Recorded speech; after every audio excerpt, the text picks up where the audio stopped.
Hai guys, selamat datang kembali di Republik Rupiah. Udah hari yang dari minggu baru lagi. Untuk hari Senin ini kita bakal bahas beberapa request yang sudah kalian minta di kolom komentar dari video Q&A kemarin. Kita kan sempat ngebahas salah satu pertanyaan. Gak banyak sih sebenarnya ngebahasnya, bener-bener singkat banget karena kami pun waktu itu belum ngeliat banyak sumber-sumber. Terus kalian nge-request untuk ngelanjutin bahas tentang Luna Classic sama Luna juga. Jadi yang Lunsi sama yang Luna, dua-duanya bener-bener ikutan terbang. Terus ada banyak dari kalian yang nanya kenapa, dan mungkin kita bisa ngasih tahu kalian beberapa angka dan dokumen dan sumber-sumber menarik di sini yang bisa jadi referensi nih. Apakah terbang ini bisa sustainable? Apakah kita bakal lanjut untuk naik atau kita bakal koreksi lebih dalam, atau apa kira-kira yang perlu kita pertimbangkan biar lebih berhati-hati lagi. Kalian harus nonton sampai akhir nih karena banyak banget hal yang ternyata di luar dari dugaan kami ternyata sedang terjadi di balik layar. Oke, let's go.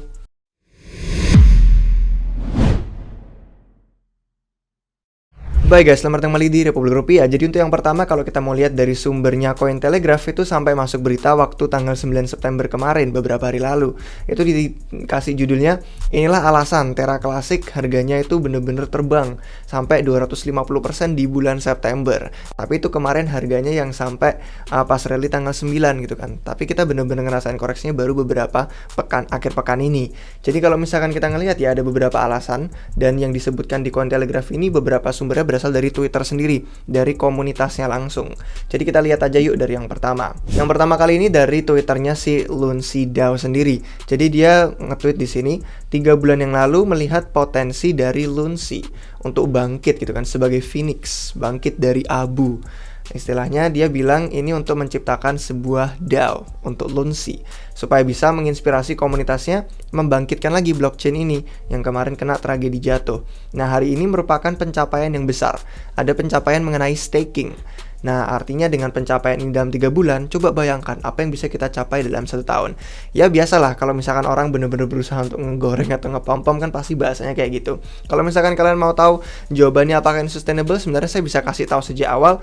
Menurut pendapat saya tidak, karena ini merupakan spekulasi umum. Tapi kalau misalkan kalian pengen bukti-buktinya untuk sumbernya, kita bisa ngasih tahu alasan-alasannya di sini. Dari Lunsi DAO sendiri mereka bilang milestone-nya udah ada staking. Nah, sekarang kita lihat yuk, kalau kita nge-staking Lunsi, itu dapatnya berapa persen, dan dari mana sih sumber rewardnya. Nah, untuk yang pertama kali kita ngelihat dari staking reward sendiri nih. Untuk Lunsi sendiri sih Terra Classic. Kalau misalkan kita scroll ke bawah, untuk delegasi langsung Lunsi gitu kan, biasanya kita bisa lakukan di Terra Station Wallet, itu kita bisa dapetin reward sampai 37,8%. Bener-bener aneh ya kalau dipikir. Kemarin kan USD itu sampai 19-20%an, dan itu merupakan model yang kurang sustainable.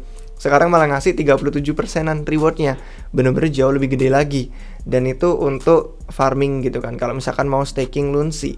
Nah, tapi yang menarik adalah di sini kan adjustment reward ya. Adjustment reward itu kalau kita ngelihat dari sini, itu merupakan nilai yang kita dapetin disesuaikan dengan inflasi dari supply koin itu sendiri. Artinya apa? Kalau misalkan nih reward yang kita dapetin besar APY-nya dan supply yang masuk tidak begitu banyak, artinya reward yang kita dapetin itu positif, pasti bertambah jumlahnya. Tapi yang aneh di sini adjustment rewardnya malah minus 99,97%. Artinya mau kita ngedapetin reward farming Lunsi dengan staking dapetin 37,8% pun tetap hitungannya kita terdilusi jumlah supply yang kita dapetin, karena dengan inflasi yang sedemikian besarnya, banyak banget supply yang masuk, itu membuat Lunsi yang kita tumpuk juga nggak berarti. Malahan jumlah kepemilikan kita kalau dicairkan dalam bentuk USD atau rupiah itu malah berkurang sebenarnya, minus 99% kalau ngelihat dari data ini. Tapi kalau misalkan kita mau ngelihat data langsung dari blockchainnya pun ada, kalau misalkan kalian nggak percaya dengan websitenya stakingrewards.com. Nah, kalau kalian lihat dari Twitternya Happy Cat Crypto sendiri, dia sebenarnya juga ngasih tahu di sini bahwa jumlah reward yang dikasih itu dari Oracle Reward Pools. Saya sendiri belum sempat ngelihat apa artinya Oracle Reward Pool, tapi dari sini kelihatan emang jumlah yang dikasih itu banyak banget, 37% gitu kan. Dan kalau kita ngelihat terbitan hariannya itu sampai 500 juta loh koin Lunsi yang dikasih sebagai reward. Artinya banyak banget yang masuk ke peredaran supply dalam harian, dan itu akan berlangsung sampai 2 tahun. Meskipun sebenarnya ada yang bilang 2 tahun pun nggak nyampe, sekitar 1,5 tahun juga udah habis supply untuk ngasih reward itu. Terus nanti pertanyaannya, Untuk berikutnya dari mana lagi jumlahnya gitu kan. Dan kalau kita ngelihat dari inflasi memang masuk akal dengan banyaknya supply yang bakal masuk gitu kan, dari reward 37%, tapi diikutin inflasi dari supply, ternyata sebenarnya kita malah minus jumlah lunsinya gitu kan, nggak bernilai. Artinya kita bisa melihat bahwa sebenarnya semua ini banyak yang hanya pom-poman hype marketing semata. Nah, kalau kita lanjut ya. Hal kedua yang bikin terbang itu adalah adanya proposal untuk nge-tax burn 1,2%. Jadi artinya apa sih? Artinya setiap kali ada transaksi di dalam blockchain, itu 1,2%-nya akan dibakar gitu kan. Dan itu merupakan, ya anggapannya kayak kena pajak 1,2%. Terus pajak yang 1,2% itu yang akan dibakar, mengurangi supply-nya. Ada banyak orang yang bilang gitu kan, kalau misalkan kita ngelihat supply-nya banyak banget sampai 7 triliun. Terus orang-orang berharap, wah ini gimana nih kalau kita hold, pegang aja sampai setidaknya $1, udah cuan banyak banget gitu kan. Tapi sebenarnya logikanya, kalau 7 triliun terus $1 harga masing-masingnya, artinya market cap-nya Lunsi harus 7 triliun, yang mana itu merupakan market cap yang lebih dari 2 kali lipat lebih besar daripada market cap keseluruhan pasar kripto waktu bull run kemarin yang sampai 3 triliun. Kemarin tuh Bitcoin, Ethereum, dan altcoins waktu bull market cap-nya 3 triliun. Dan kalau kita mau Lunsi sendirian tok itu 7 triliun, artinya kita minta 2 kali lipat lebih besar market cap-nya, yang mana mustahil untuk jangka waktu saat ini gitu kan. Apalagi nunggu lama lagi, yang lebih memungkinkan untuk mencapai market cap itu Bitcoin terlebih dahulu. Kenapa Lunsi? Terus ada yang berargumen kadang di komentar bilangnya, wah nanti kan di burn, supply-nya nggak mungkin segitu terus, pasti berkurang. Nah tapi kita perlu ngeliat angka. Teori burning itu emang bagus, tapi kita harus mencocokkan dengan angka dan datanya seperti apa. Oke, kemarin ada yang di Twitter bilang kan, Terra Luna tuh terbang 37.000% yang klasik sejak bottomnya waktu Terra collapse. Nah ini gara-gara proposal bakal nge-burn transaction gitu kan, 1,2% sebagai pajak. Nah nanti dibilangnya to become a deflationary crypto, bilangnya kayak bakal jadi deflasi. Tapi apa iya kalau kita ngeliat datanya sesuai? Coba kita buka datanya langsung nih dari Lunsi Burner online-nya. Langsung dari lunsi.tech/live. Di bagian live-nya ini kalian bisa ngeliat bahwa ini untuk harganya Luna Classic untuk dolarnya berapa. Dan kalau kita mau ke $1 bener-bener jauh banget digitnya untuk maju. Tapi yang sebenarnya mengkhawatirkan bukan itu. Yang mengkhawatirkan adalah kemarin orang-orang nge-tweet banyak banget yang di burn gitu kan. Kalau misalkan kita lihat di sini, ini 500.000, 800 juta, 3 miliar, 3,8 miliar supply sudah di burn. Tapi 3,8 miliar di burn itu merupakan 0,05% dari total supply. Jadi bahkan yang di burn pun nggak ada 0,1%, apalagi 1%. Jadi kalau kita ngeliat yang jumlah di burnnya itu sebenarnya nggak ada dampak signifikannya. Dan kalau misalkan kita ngelihat hariannya, yang dibakar hari ini sejauh ini cuma baru 1.000 doang. Dan itu bener-bener dampaknya kecil banget ke supply yang ada totalnya di sini. Kalian lihat sendiri, hampir 7 triliun. Jadi kalau kita ngelihat ya, hampir 7 triliun total supply-nya Lunsi, dan yang di peredaran ada 6,5 triliun. Itu sebenarnya kita melihat inflasi yang luar biasa tinggi, dan ngeburnnya itu dampaknya nggak ada signifikannya sama sekali. Kalau kita ngeliat ke bawah lagi nih ya, untuk sejarah transaksinya untuk bulan September ini, misalkan ya kita buka, ini kan yang bulan September, mulai dari Agustus lah boleh gitu kan, sebelum kemarin bener-bener ngepump, itu ada yang di burnnya lumayan, ada 500 jutaan gitu kan. Ini tapi misalkan udah di akhir Agustusnya. Kalau misalkan kita masuk ke awal bulan September ya kemarin, yang bener-bener ngepump, bener-bener terbang tinggi, ini pun yang dibakar cuma 400 juta waktu 1 September, terus jumlahnya menurun yang dibakar. Terus ada kenaikan dikit-dikit lagi, naik turun dikit-dikit lagi, bukit-bukit kecil. Tapi sebenarnya kalau kalian lihat secara umum, jumlahnya itu dalam tren menurun. Artinya apa?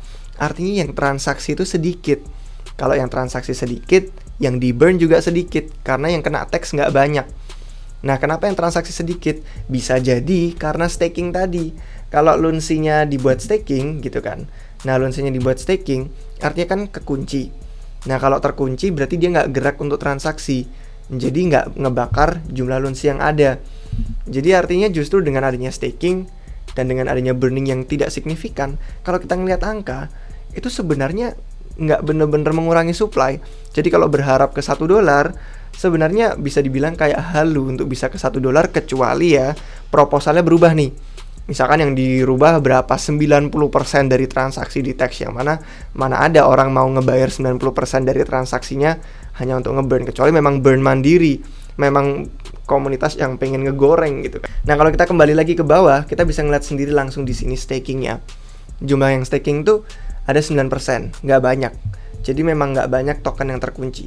Cuman bahkan dengan token yang terkunci ini pun ada 543 juta ini, kalau kita kaliin dengan jumlah reward yang mereka dapetin dikali 37%, itu juga banyak banget, yang namanya supply itu hanya akan terus bertambah. Jadi kalau kita berharap ini menjadi deflasi, kita berharap akan ada penggunaan dan transaksi banyak, sebenarnya juga nggak banyak aplikasi yang bisa dipakai. Jadi orang-orang yang memiliki motivasi untuk menggunakan blockchain Lunsi itu semakin sedikit. Apalagi dengan adanya Luna yang baru yang kemarin dapat airdrop. Nanti kita bakal bahas Luna yang baru yang dapat airdrop. Tapi kalau kita ngeliat angka di sini aja ya guys ya, itu bener-bener sudah kelihatan kok, nggak signifikan angkanya. Nggak ada 0,1% yang ke burn, bahkan dengan pom-poman dan hype kemarin. Jadi bisa dibilang semua yang dibagikan oleh komunitasnya di Twitter dan lain-lain itu hanya marketing semata, merupakan cara biar bisa menjebak investor retail yang awam, biar mereka kemakan dengan marketingnya, pemasarannya bahwa ini bisa bangkit kembali, kita bisa deflasi. Tapi kenyataannya ya, kita cek di blockchain kok ini kita bukan menjelek-jelekan atau bagaimana, tapi kita melihat langsung dari data-datanya, dari proposalnya, dari data di staking reward, langsung dari blockchainnya burner online-nya, jumlahnya, angkanya kalian bisa menghitung sendiri kan, ini merupakan jumlah yang tidak signifikan. Nah, kalau kita lanjut ke si Lunanya sendiri ya, yang kemarin dapat airdrop, sampai masuk Cointelegraph lagi nih sama. Di pertanyaan di judulnya, Terra kembali dari kematian, udah bangkit lagi nih. Harga Luna sampai terbang 300% di bulan September. Nah, di sini pun disebutkan beberapa alasan kenapa kok bisa terbang gitu kan. Nah, di sini mereka menunjukkan beberapa technical analysis. Bener-bener harganya nge-bottom kemarin, jatuh gitu kan. Terus kemudian langsung rally harganya. Bener-bener terbang lebih dari 300% untuk sebulanan itu. Nah, kalau ngelihat dari Terra ekosistemnya sendiri, sebenarnya juga nggak banyak yang mereka bagikan di sini. Karena memang belum banyak hal yang bener-bener signifikan. Yang mereka sebutin di sini yang udah kita bagikan tadi dari Twitter tentang proposal untuk ngeburn, yang mana kalau ternyata dilihat kenyataan dari angka datanya, ngeburnnya nggak signifikan. Jadi semua bener-bener hanya merupakan sugarcoat, bener-bener dilapisi oleh marketing, hype, sensasi dari komunitas.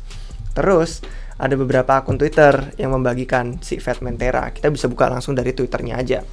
Nah, dia menemukan di sini nih dari blockchainnya langsung, Terra Money. Meskipun kemarin dibantah sih sama Do Kwon, ini sebenarnya bukan alamatnya Terraform Labs. Cuman kan kita nggak pernah tahu ya siapa yang bisa kita percayai.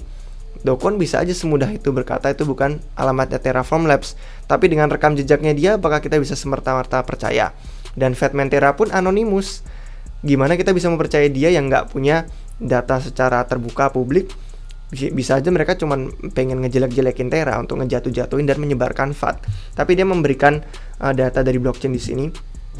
Untuk dari langsung Terra Findernya, jumlahnya ada sampai 435.000 Luna, yang katanya menurut klaimnya Fatman itu dikirim ke Binance hanya beberapa hari yang lalu. Kita bisa lihat di sini 10 hari yang lalu. Nah, itu dikirim ke Binance pun kita sendiri belum sempat untuk melihat, untuk cross check referensi alamatnya, apakah benar itu untuk yang masuk ke dalam Binance-nya. Tapi ada yang berkomentar ya ini merupakan manipulasi dari Binance. Tapi si Do Kwon-nya sendiri kemarin juga komentar kok bisa-bisanya ngaku-ngaku itu alamatnya Terraform Labs. Jadi dari sini ada banyak ranah abu-abu yang kita sendiri belum bisa konfirmasi sebenarnya. Cuman ya kerasa kayak vibes-nya, kerasa nggak sih red flag gitu kan, tanda-tanda yang harus kita perhatikan karena bahaya. Nah, terus berikutnya ada lagi nih Clay Op. Ini orang Korea namanya Jae Woo Cho. Dia habis ngelakuin perhitungan matematika juga. Terraform Labs itu nge-TP juga, ngecairin duit gitu kan, 3,9 miliar USD dalam bentuk USD untuk masuk ke exchange Binance dan KuCoin. Nah, kalau mau ngelihat hitungannya ada di sini dan datanya langsung dari docs google.com yang mereka bagiin, itu ada cash out-nya gitu kan. Ini jumlahnya 1, tapi kalau mau lihat detail ada di sini nih di bagian send dan receive-nya. Nah, kelihatan nih. Transaction ID-nya ini pun semua bisa kalian konfirmasi langsung ke blockchain. Bisa kalian langsung kopas, masukin ke Terrafinder. Tadi ketahuan pengirimnya siapa, penerimanya siapa. Dan jumlahnya seperti yang bisa kita lihat dalam bentuk USD itu banyak banget masuknya ke KuCoin. Dan kalau misalkan kita scroll ke bawah lagi, itu ada yang masuknya ke Binance. Jadi meskipun ya kemarin ada bilangnya kayak alokasi dari Terraform Labs nggak dapet, khusus bener-bener dibangun untuk komunitas. Tapi karena mereka megang Lunsi dan UST di blockchain yang lama, mereka dapat airdrop gitu kan. Dan dari airdrop itulah mereka punya Luna versi 2 yang mana jumlahnya sampai 435.000 kalau data ini benar. Terus akhirnya mereka pengen ngejual itu juga. Dan UST pun mereka juga ngeluarin gitu kan untuk cash out ke exchange Binance dan KuCoin. Jadi kan bisa melihat banyak sekali tanda-tanda yang nggak bagus gitu kan, red flag, lumayan berbahaya. Terus kalau misalkan nih ya, kita kemarin ngelihat ada salah satu lagi yang disebutin Cointelegraph alasannya terbang, gara-gara bakal dapat airdrop. Jadi orang bener-bener pengen ya kena hype lagi lah, pengen dapetin airdrop. Tahu nggak sih pertanyaan pertama yang muncul di pikiran saya waktu dengar airdrop itu apa? Saya langsung kepikiran inflasi lagi, supply lagi untuk ngasih reward, untuk ngasih airdrop itu. Jadi sebenarnya banyak banget supply-nya, terlalu besar. Dan kalau argumennya oke, supply-nya besar, sama aja kayak Ethereum, supply-nya nggak ada maksimumnya gitu kan. Tapi kita bisa ngeliat dampaknya signifikan dari burn EIP 1559 sama dengan BNB. BNB malah ada supply maksimumnya dan mereka dibakar dengan jumlah yang signifikan juga.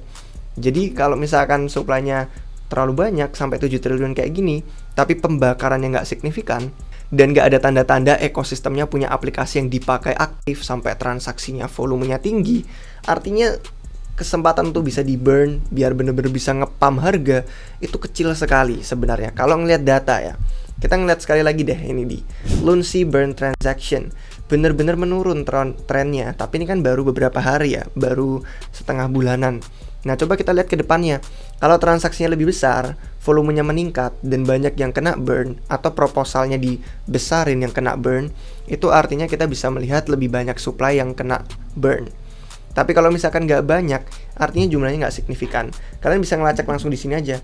Kalau yang kebakar aja nggak sampai 0,1% supply, artinya kita nggak bisa bener-bener ngerasain dampaknya. Percuma kita mau nge-farming dari stake Luna Classic terus dapat APY sampai 37% kayak gini besarnya. Kalau misalkan di adjusting dengan inflasi, sebenarnya nggak merasakan apa-apa. Lebih banyak proyek yang bagus, dan kita mulai melihat tanda-tanda bahwa mungkin pasar bisa memberikan tanda-tanda bottom segera. Mungkin nggak tahu beberapa bulan lagi, nggak tahu tahun depan, nggak tahu kapan Fed bisa berganti haluan, terus kita bakal masuk bull run lagi, nggak tahu kapan. Tapi banyak banget yang lebih legit, lebih worth waktu kita lah untuk investasi dan untuk memantau daripada yang dari sini pun udah banyak banget red flagnya. Semua bergantung pada komunitas, bergantung pada hype, bergantung pada marketing. Kalau ngelihat data, ngelihat angka, nggak masuk akal sebenarnya matematikanya. Nah, itu sih kurang lebih yang bisa kami bagikan untuk hari ini. Kalau misalkan kita mau tutup kemarin sebelum Luna bener-bener ngasih airdrop, waktu muncul tokenomics, udah ada yang ngasih tahu si Andrew Kang bahwa supply-nya pun increasing-nya tuh 1400% dalam 5 tahun. Jadi bener-bener dari tahun ke tahun itu jumlah supply-nya cuma nambah terus. Dengan marketing yang dibilangin mereka merupakan aset deflasi, itu semua bener-bener takutnya cuma untuk menjebak investor retail. Dan kami di sini ingin berusaha sebisa mungkin untuk menghindari kalian dari jebakan-jebakan seperti itu. Jadi maksud kami bukan menjelekkan, bukan berusaha nge-FUD atau memberikan berita negatif. Tapi menurut kami, saran kami ya, kalau kemarin kalian megang Luna Classic, terus kalian dapat airdrop Luna, kalau misalkan ada momentum kena hype dari komunitas di mana harganya terbang, saran kami mungkin sebaiknya kita bisa TP untuk menikmati setidaknya, oke, kita nggak kembali modal dari yang kemarin jatuh pas tragedi, tapi setidaknya kita merasakan sedikit lah duit yang bisa kita ambil daripada itu semakin terdilusi dari waktu ke waktu. Supply makin banyak, nilai makin kecil, dan kalau komunitasnya udah capek ngepom-pom, harganya koreksi dalam, kita nggak dapat apa-apa. Tapi juga ya, kita di sini bukan berusaha memihak pada satu sisi. Kalau misalkan kalian percaya sama komunitasnya, kalian pikir ya sama aja lah kayak meme coins kan. Meme coins nggak punya fundamental, tapi komunitasnya kuat. Artinya bisa ngepam, bisa terbang.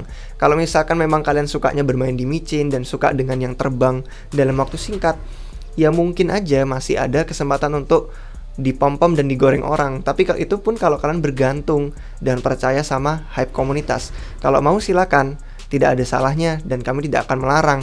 Tapi kalau misalkan bergantung sama data, bergantung sama fundamental, dan peduli dengan modal yang kita taruh, dan kita pengen investasi yang legit-legit aja, nggak pengen risiko besar dengan koreksi dalam duit kita hilang, ya sebaiknya hindari sama sekali. Jangan memasukkan duit lebih ke dalam Luna Classic atau Luna. Sebaiknya begitu, kalau fokus data fundamental. Tapi kalau mau taruhan, mau gambling, mau judi, mau coba-coba aja ke meme coin, siapa tahu dipom-pom, digoreng sama komunitas, ya silakan. Siapa tahu bisa terbang gitu kan. Kayak yang kemarin kejadian. Kurang lebih itu sih guys yang bisa kami bagikan untuk hari ini. Maaf kalau misalkan ada kesalahan kata, kalau misalkan ada beberapa hal yang salah saya bagikan, atau mungkin ada beberapa sumber lain yang lebih valid, kalian bisa kasih di komentar di bawah. Kami bisa kasih video ini biar ada diskusi di komentar juga, biar kalau misalkan ada komunitas yang benar-benar melihat dari sisi yang pembela atau misalkan yang kurang percaya, kalian bisa ngobrol di bawah. Terima kasih guys untuk yang sudah nonton sampai akhir. Semoga videonya bermanfaat. Dan kalau misalkan kalian suka, silahkan kasih jempolnya. Jangan lupa juga subscribe biar nggak ketinggalan video terbaru apapun dari kami di YouTube Republik Rupiah. Terima kasih untuk yang sudah nonton sampai akhir. Sampai jumpa kalian semua lagi di video yang berikutnya guys. Cheers. Halo semuanya. Jika kalian baru saja memulai perjalanan kripto kalian, atau jika kalian sudah berpengalaman dan ingin menyelam lebih lanjut, kami memiliki semua bantuan dan informasi yang kalian butuhkan jika kalian bergabung menjadi anggota komunitas Republik Rupiah. Di website republikrupiah.com, kami juga memiliki berbagai artikel berita seputar dunia kripto, artikel blog gratis, dan link video YouTube kami yang dapat kalian cari dan akses secara gratis. Kami juga memiliki merchandise RR seperti yang saya sedang pakai ini, yang dapat kalian beli langsung dari website kami. Dan tentu saja, semua video yang kalian tonton hari ini bukan merupakan nasihat keuangan. Semua konten yang kami buat hanya ditujukan sebagai hiburan maupun edukasi semata. Jika kalian mencari nasihat keuangan, kalian bisa menghubungi penasihat keuangan terdekat kalian atau penasihat keuangan lainnya. Sampai jumpa di video berikutnya.